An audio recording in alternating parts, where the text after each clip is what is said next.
for many magic moments, but the one thing that comes to mind was in the early dealings with you when we were running our very first pilot. I felt that we almost knew better.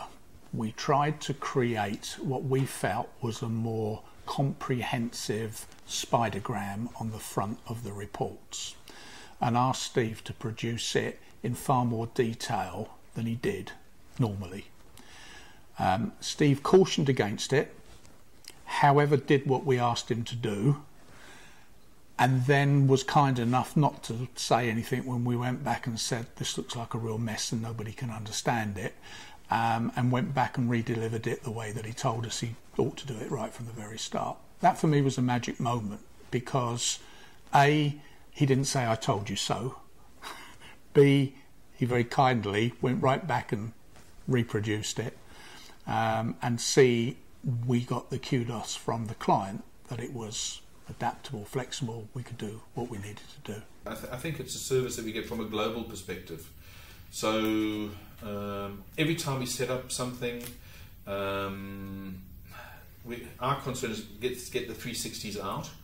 So Natalie's had her 360s, Anne's had her 360s, we've got that set up, we've had a couple for Lara that we've done, so we've even done it on the continent.